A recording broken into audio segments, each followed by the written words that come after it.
Welcome back to Chicago, my kind of town, and also my town.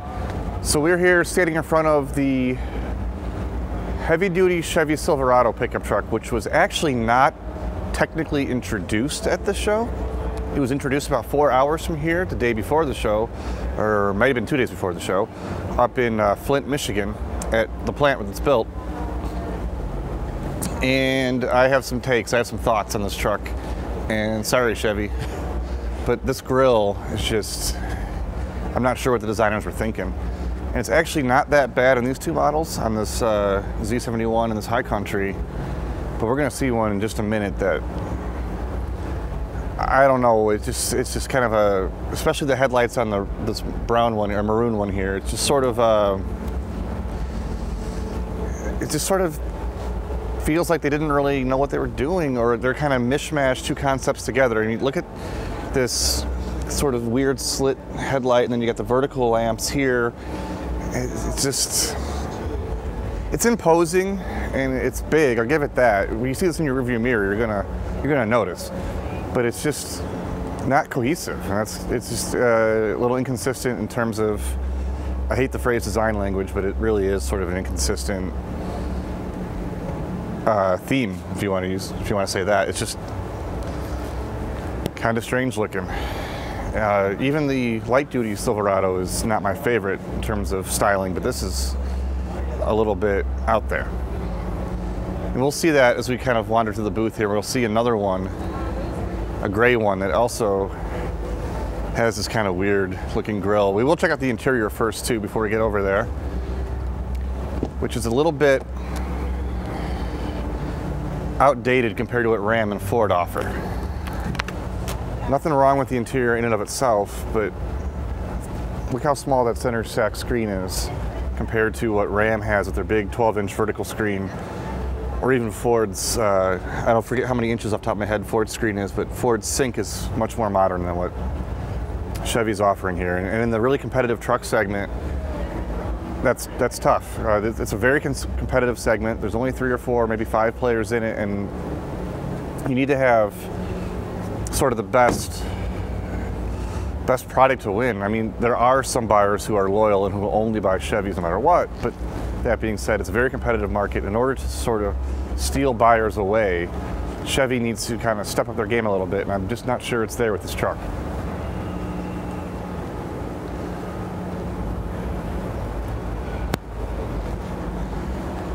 This one has the Duramax diesel, but that doesn't make up for some very strange styling. Speaking of style, one cool little thing that Chevy has done at the auto show with these little chairs here, if we can get a shot. If you come out of the show and your phone's dead, oh, hi, got a cell phone charger. It doesn't really make up for the weirdness of these trucks, but at least you can charge your phone while you're looking at them. Even these wheels, they look like for Star Wars fans, they look like the logo from the Empire. It's just, it's weird. And especially in this color, with all this chrome and the tow hooks in the front, it doesn't flow well together. It's a little bit better with these headlamps, but it still does not flow all that well.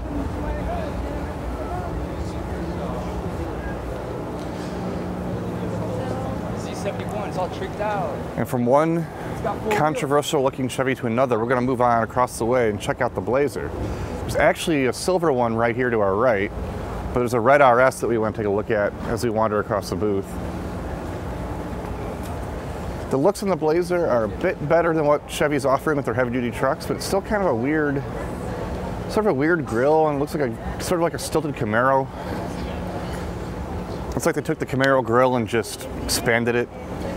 Those fog lamps, or I don't know if those are fog lamps or headlamps, those are just weird. So we're going to take a wander across the booth and check out the higher trim Blazer, the RS, which is on the other side of this traverse here. And we'll see if it looks a little bit better in red. Chevy has all sorts of fun stuff to do for consumers, but is that just an attempt to distract away from some sort of weird looking vehicles? I don't know. So this is a Blazer RS. We're gonna do a quick walk around of this one with blacked out wheels. I like it a little bit better in the red. I like the blacked out grille better than what we saw in the silver one. It's a better combination. But it still looks a bit like a Camaro on stilts, doesn't it? And as we come around, we'll take a look at the interior. We're gonna hop up here and check it out. I'm gonna come around to the driver's side as we shoot from the passenger side. So you got this weird sort of Camaro-esque, maybe even airplane-esque air vents. You have a weird vertical USB and auxiliary port. It's just, I don't even know if I want to say it looks bad. It's just strange.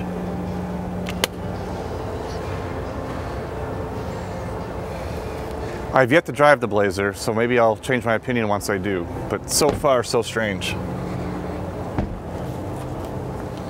At least it has a power liftgate.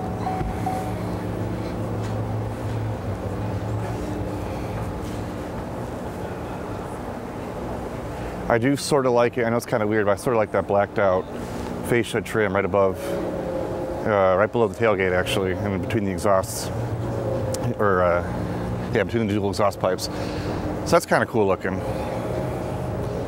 But I also think it's going to break easily and get real dirty real fast in snow belt states.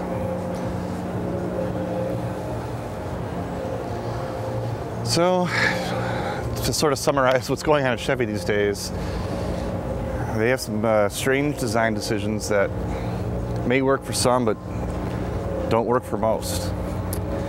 And with that, we're gonna go check out something a little bit different, although it actually will compete with the Blazer. That'll be Nissan's Rogue Sport. They're on the other side of Hyundai here, so we're gonna cut through Hyundai and check out the Nissan Rogue Sport, which has been refreshed for 2020, also called the, I believe it's the Qashqai in Canada. I don't know how to pronounce that. Qashqai.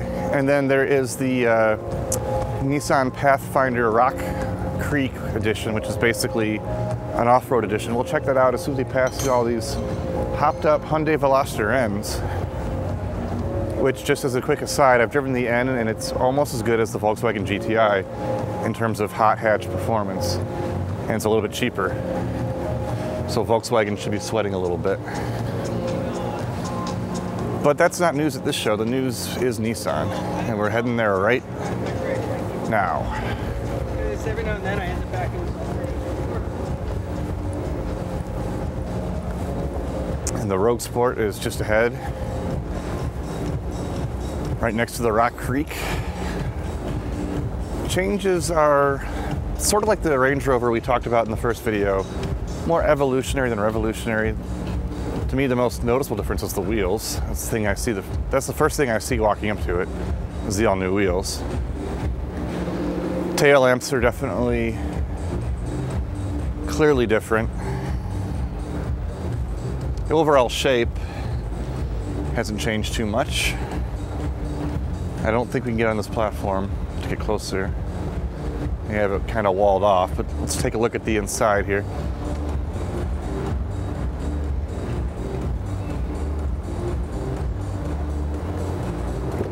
Oh, it is unlocked. We're in luck. Kind of your standard Nissan interior.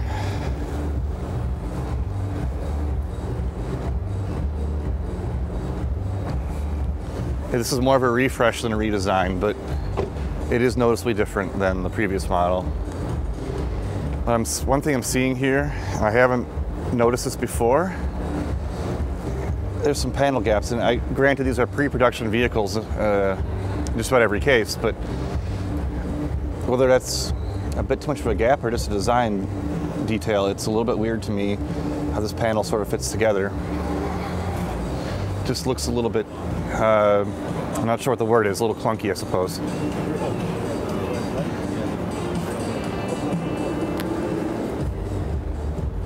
And you can tell we're live because we heard some adult language from some workers passing by.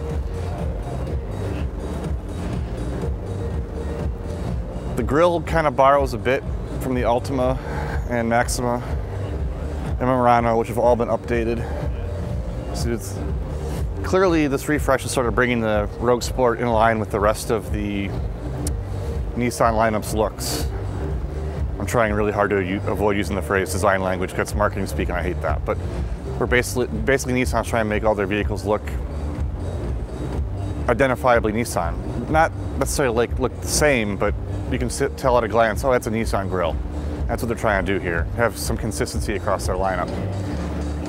And then we're going to move on to the Pathfinder Rock Creek, which is essentially an off-road trim edition for a vehicle that used to be a really off-road oriented SUV and has become a family-oriented SUV over the this past generation. The current Pathfinder is not something I would typically want to take off-road, but Nissan's beefed it up for the camping family, for the biking family, for the adventurers. Nissan no longer offers a really off-road oriented SUV. The Xterra is gone. The Pathfinder is more of an on-road vehicle at this point. So this is for if you're a camper, biker, hiker, someone who's going to have to do some light off-roading to get where you need to go. This would be the choice for you. But most of the trim details here that I'm seeing, a lot of it's just kind of the blacked out stuff, the blacked out grille, the blacked out door handles, and blacked out wheels. In terms of actual functional off-road equipment, the biggest thing is the tow hitch has a wiring harness that's 7 pins, and there's splash guards, and that's basically it. Everything else is mostly looks.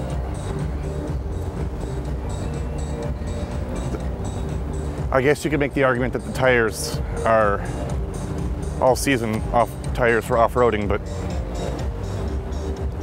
most of this trim is more for fashion than really for off-roading. There's not really a beefed-up suspension or anything like that that you would need for actual rock crawling. But again, if you're a hiker or a biker and you drive to a national park or you need to go on a gravel road that's a little bit challenging, this would be fine for that. But it's mostly about towing stuff and strapping your cargo down. As you can see, the roof rack and the trailer hitch extender for the bikes. So that's really what this Pathfinder is all about. And with that, we're going to move on to the next booth, where Subaru made a little bit of a splash yesterday morning with some bigger news.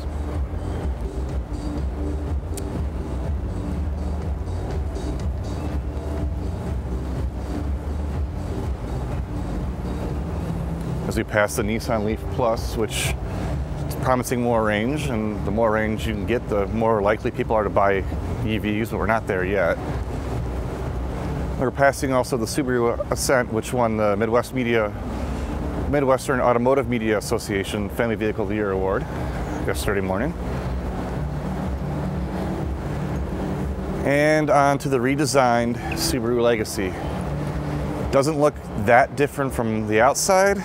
Big difference is the inside and under skin. A lot of changes underneath the skin and the chassis. But if we can come around and take a look at the interior, Subaru has done something that only one other automaker's done so far, and they've gone with a very large vertical, I'm not sure if it's 10 inches or 12 inches, infotainment screen. The only other vehicle that really has that so far is the Ram truck. And so Subaru is sort of copying that. Volvo kind of also has a vertical screen, but it's not quite as big as that. So this one is,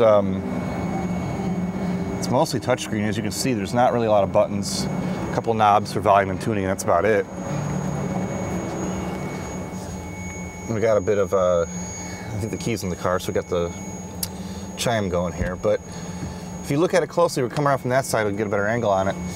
Look how, just look how big the screen is. And it's gonna be very easy to read, very easy to see for drivers and passengers alike. I'm going to close the driver's door because that chime is getting a little bit annoying. Step over here, and we're going to take another look at the Subaru Legacy from outside. This car is sort of and also ran in the midsize segment. When people think of midsize cars, unless they're hardcore Subaru fans, they really don't think of the Legacy. people think of the Accord and the Camry, and to a lesser extent the Sonata, and for now anyway, the Ford Fusion and Chevy Malibu. But you know what? This is a pretty good looking vehicle, it's typical Subaru, all-wheel drive, boxer engine, so, you know, Subaru is kind of throwing another hat into the ring, so to speak, in the mid-size sedan segment. We'll see with the updated interior, we'll see if we can capture some buyers from the, no pun intended, legacy cars, legacy competitors. And speaking of sedans, that'll be our next stop.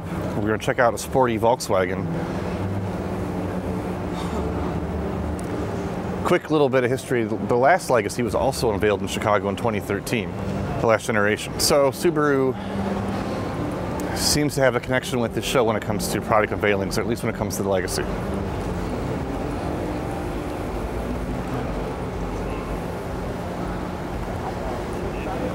Now as we make our way to Volkswagen, you're going to see a wall of SUVs. On the other side of those SUVs is the Volkswagen Jetta Gli. And essentially it's a GTI, like it's basically the mechanical components of a Volkswagen GTI hatchback underneath, but it's in Jetta form. And apparently Volkswagen served lunch because there's a whole bunch of people over here, which I did not expect. So we're gonna go to the back corner and check out the GLI.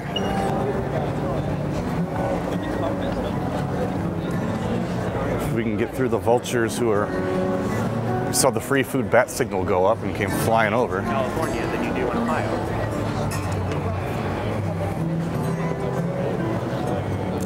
So this gray one on the turntable, I was in this car a little bit earlier this morning. This is the manual transmission, 6-speed manual. So if you are a hashtag save the manuals kind of guy or gal, this one's for you. Stick shift, sporty sedan. I've driven the regular Jetta and it's very, very, very comfortable. A little on the boring side, so hopefully the GLI will spice that up. And the biggest competitor for this car would be the Honda Civic Si. And Volkswagen has not revealed pricing yet, but I asked yesterday if it would be close in price to the Si, and they said more or less yes. So if you're in the market for a sporty 4-door compact car, and especially if you want to shift your own, these two, the GLI and the Civic Si, are the two choices for you. The Si is manual only, whereas the GLI is available with the manual.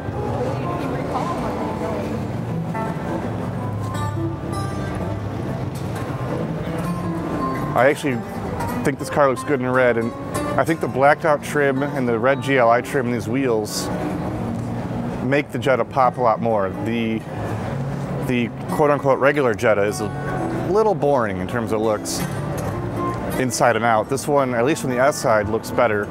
The inside is still sort of, it's pepped up a bit, but it's still not the most eye-catching design. Let's take a look.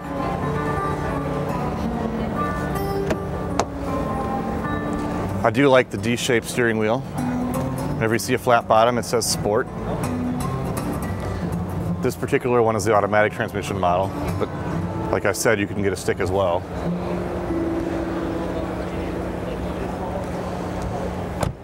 So if you're looking in the $25,000 to $30,000 range, and you want a sporty commuter you can drive daily, take your spouse to dinner, take your parents someplace, but also drive hard on the back road and have some fun, this vehicle will be one of your choices, right there along with the Honda Civic Si.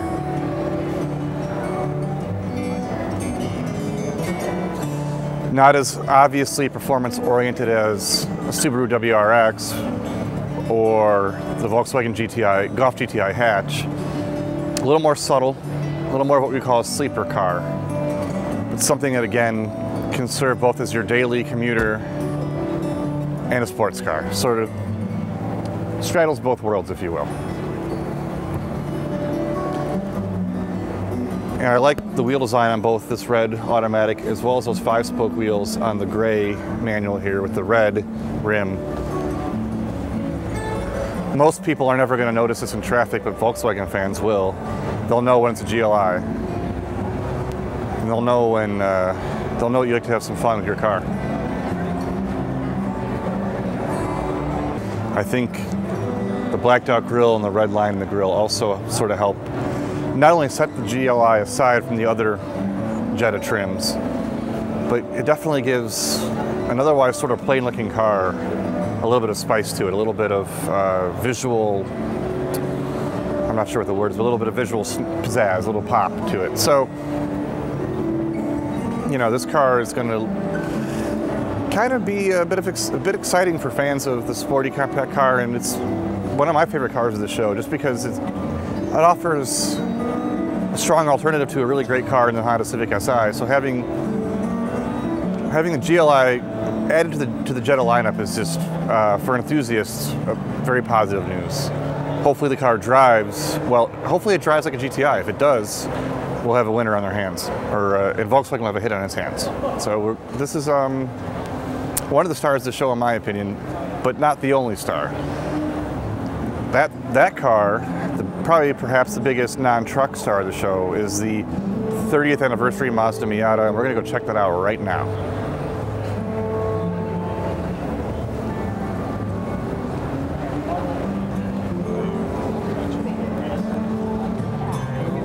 My crew that I'm with, are basically. As we pass this lime green Golf R, it hurts my eyes to look at. Wonderful car, not my color.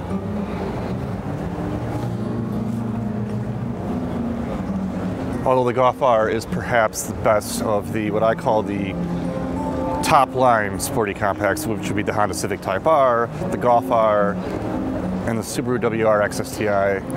The Golf R and the Civic Type R are, in my opinion, tied for the two best. The outgoing Ford Focus RS is up there too, but that vehicle is a little too high-strung to drive around town. Speaking of high-strung, Miatas are known for being peppy and just a blast to drive, and the whole thing started here in this very building in 1989, 30 years ago, which makes me feel very old. But as we come up upon this is the 30th anniversary Miata. As you can see, both hardtop and convertible versions, or I'm sorry, soft top version, I should say. Since the hardtop is removable, but we cannot get closer, I don't think, to get interior shots. It looks like we're being sort of walled off here, which makes sense as the public days are going to be opening tomorrow. We're going to have a situation where people are going to want to get too close to these cars, so they're going to try and keep them at a safe distance from grubby hands of consumers. Make sure no one damages anything or breaks anything, that sort of thing.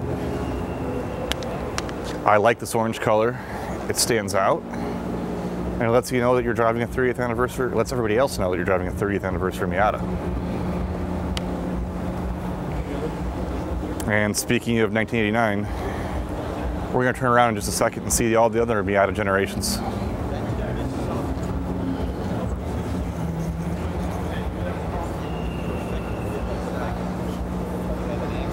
So we have the first generation white one here in 1990.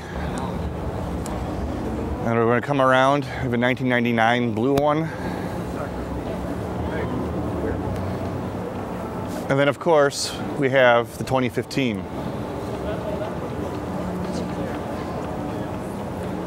And right now, if you're a Miata fan, you're yelling at me because I didn't say their chassis codes, because I don't remember them off the top of my head.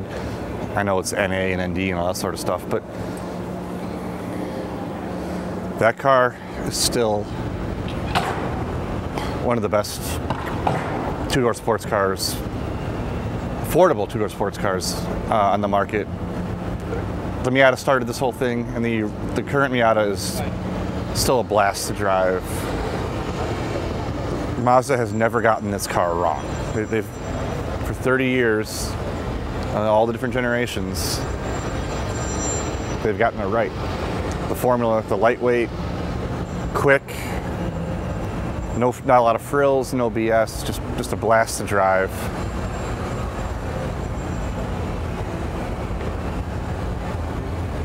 Or as some Miata enthusiasts say, Miata is always the answer.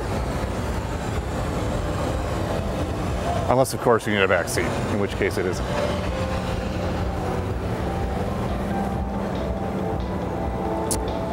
And we're going to be wrapping it up here from Chicago. We're going to call that an auto show. We will hopefully see you from New York, but either way, we're on our way out of the Windy City.